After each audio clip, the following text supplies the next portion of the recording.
Everyone, आज हम बात करने वाले हैं BSc fourth semester DSE zoology के सिलेबस के बारे में।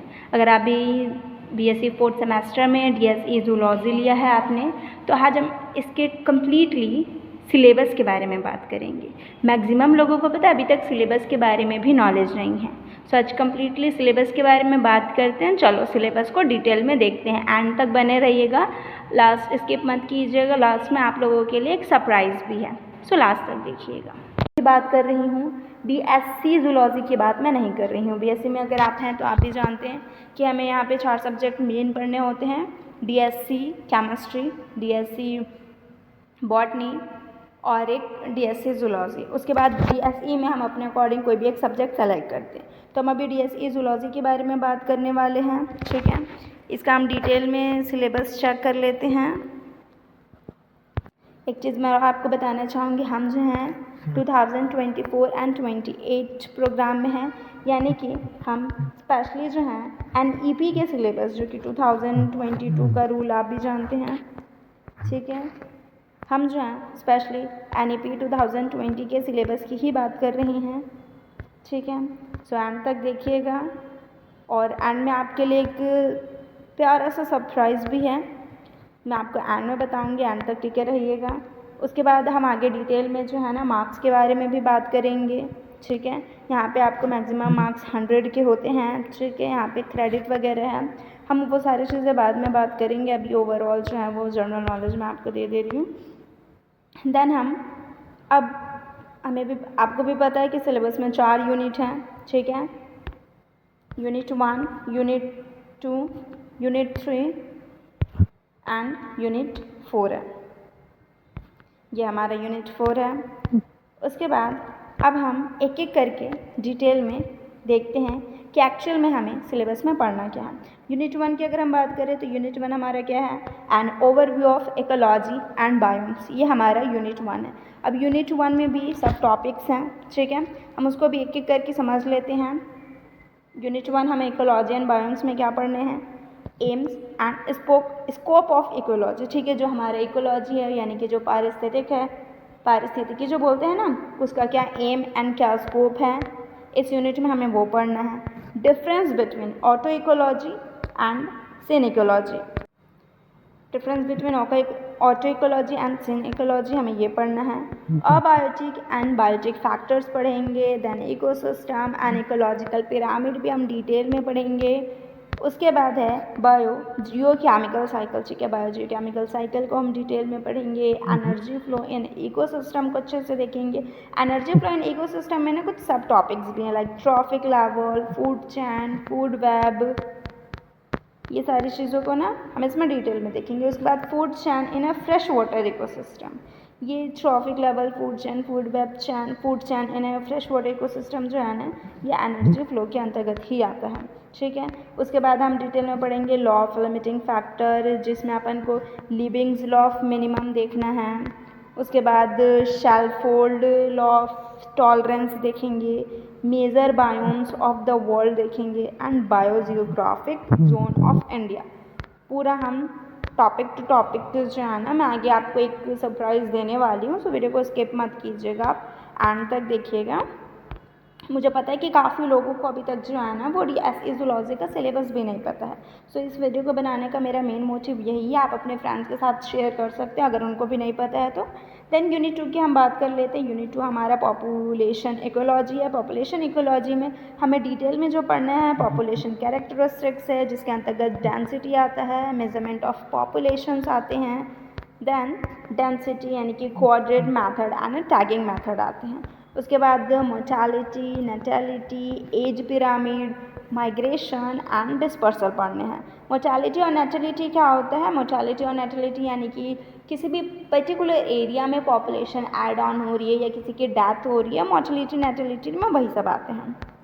हम ये सारी चीज़ें ना डिटेल में देखेंगे। उसके बाद है life table, survivorship curves, population growth में हमें पढ़ना है types of population growth, growth curves यानी कि ग्रोथ कर्व्स में कौन कौन से कर्व्स हैं, एस कर्व्स हैं, S shaped, and J shaped अपन को पढ़ना है।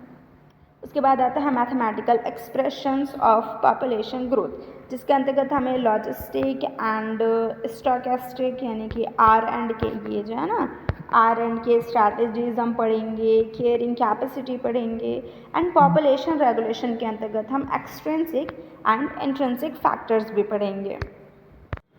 2 यूनिट के बारे में हमने देख लिया है। अब यूनिट 3 के बारे में हम बात कर लेते हैं। हमारे जो DSC जूलॉजी सिलेबस का जो यूनिट 3 है वो है biotic community and environmental degradation पे, ठीक है। इसमें अपन को biotic community characteristics and attributes पढ़ने हैं। इसके अंतर्गत हमें कुछ sub topics like stratification, dominance, diversity, species richness, abundance, evenness, similarities, ये सारी चीज़ें पढ़ना है। Then ecotone and edge effect पढ़ेंगे, इकोलॉजिकल सक्सेशन पढ़ेंगे, special interaction like positive interaction हो गया या फिर कमेंसलिज्म हो गया, फिर है प्रोटोकॉपरेशन एंड म्यूचुअलिज्म, ये सारी चीज़ें ये हमारे सिलेबस का पार्ट। देन निगेटिव इंटरैक्शन, इसके अंतर्गत हमें parasitism, competition, inter specific and inter specify हमें पढ़ना है। देन उसके बाद हमें लुच का वोल्टेरा मॉडल, गॉस प्रिंसिपल हम पढ़ेंगे, pre predator model, environmental degradation हमें पढ़ना है। उसके बाद है ये एनवायरमेंटल डिग्रेडेशन जो है ना उसके अंतर्गत हमें air, water and noise pollution and their control के बारे में हम बात करेंगे।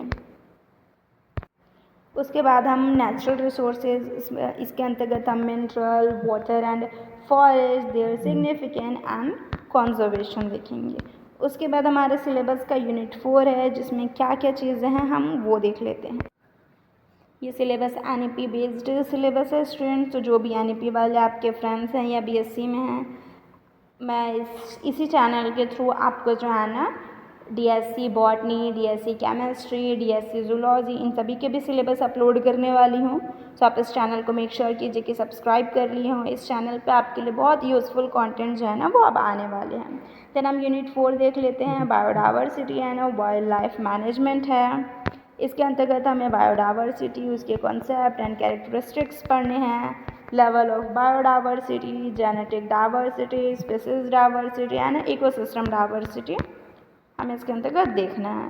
Then hotspot of biodiversity, major natural parks of Chhattisgarh and their biodiversity, endemic animal species of Chhattisgarh हम देखेंगे।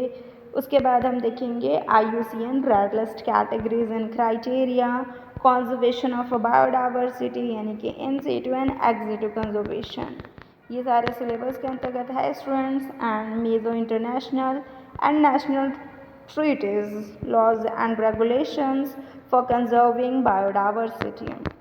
उसके बाद जो है important conservation projects undertaken in India, इसमें आते हैं project tiger and project elephant. फिर है tiger sanctuaries and estimation technique and finding, cheetah introduction plans, capturing, breeding and propagation. इसके अंतर्गत जो सब टॉपिक्स है वो है founder population, rehabilitation, education, utilisation, gene bank. End तक देखिएगा स्टूडेंट्स, स्किप मत कीजिएगा। मैं अभी आगे जो मार्क्स कैसे मिलते हैं वो भी सारी चीज़ें बताऊंगी। एंड वाले जो लास्ट तक देखेंगे उनके लिए एक सरप्राइज़ भी है जो मैं रिवील करूँगी। देन है GIS and other technologies in forest and wild life conservation.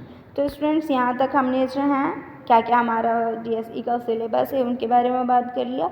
अब हम इनके मार्क्स के बारे में बात कर लेते हैं। मार्क्स के बारे में बात कर लेते हैं। देखिए आपका जो BSc में ना पास होना आसान है, बट जो डिटेल में सारी चीज़ें पढ़ता है ना उसको आगे और काम आता है। सो आप मेक श्योर कीजिएगा कि आप पास होने के लिए नहीं बल्कि अच्छी नॉलेज के लिए पढ़िएगा। सो इसमें मैक्सिमम मार्क्स जो हैं वो भले ही 100 मार्क्स के होते हैं, ठीक है। इंटरनल ऐसे जो हमारा इंटरनल एग्ज़ाम होता है वो 30 मार्क्स का होता है, और हमारे जो ESE यानी कि एंड सेमेस्टर एग्ज़ाम्स जो होते हैं वो 70 मार्क्स के होते हैं, जिसमें आपको असाइनमेंट वगैरह दिए जाते हैं जो कि 10 मार्क्स ही होते हैं, और जो हमारे इंटरनल टेस्ट होते हैं वो 2 होते हैं 20 मार्क्स के होते हैं। जो जिसमें हम बेटा परफॉर्म करते हैं उसको हमें फाइनल मार्क्स दिया जाता है। टोटल 30 मार्क्स के हो गए, यहाँ पे टोटल 30 मार्क्स हो गए और हमारा एंड सेमेस्टर एग्ज़ाम 70 मार्क्स का, ओवरऑल 100 मार्क्स के इस तरीके से होते हैं। और जो हमारे एंड सेमेस्टर एग्ज़ाम में जो क्वेश्चंस आते हैं वो किस तरीके से आते हैं वो देख लेते हैं। हमारे जो 1 मार्क्स की जो है ना 10 ऑब्जेक्टिव के क्वेश्चंस रहते हैं, 10 मार्क्स हो गए, ठीक है। फिर शॉर्ट आंसर टाइप क्वेश्चंस जो होते हैं ना वो 5 क्वेश्चंस होते हैं 4-4 मार्क्स के, तो यहाँ पे 20 मार्क्स हो गए। उसके बाद लॉन्ग क्वेश्चंस भी होते हैं हर यूनिट से जो है ना, अथवा करके हमें हर यूनिट से 2 क्वेश्चन प्रोवाइड किए जाते हैं, 4 क्वेश्चन होते हैं और 4 अथवा करके होते हैं, यानी कि 8 क्वेश्चन होते हैं, जिसमें से हमें 4 सॉल्व करना होता है। और ये 1 क्वेश्चन जो होते हैं ना, ईच क्वेश्चन 10 मार्क्स के होते हैं, सो 4 क्वेश्चन पे 10 मार्क्स यानी कि ये 40 मार्क्स हो गए। सो इस तरीके से हमारा जो 70 मार्क्स का जो पेपर होता है ना वो इस तरीके के मार्क्स से डिवाइड होता है। अब जैसे कि मैंने कहा था कि एंड तक रुकने वालों के लिए जो है ना मैं सरप्राइज़ रिवील करूँगी, तो इसी चैनल पे जो है ना मैं पूरा का पूरा BSc 4th सेमेस्टर का DSE जो है ना वो कवर करने वाली हूँ। सो आप मेक श्योर कीजिए कि आप इसको सब्सक्राइब कर लो, सारी चीज़ें डिटेल में मैं खुद आपको पढ़ाऊँगी, proper notes and lecture provide करूँगी।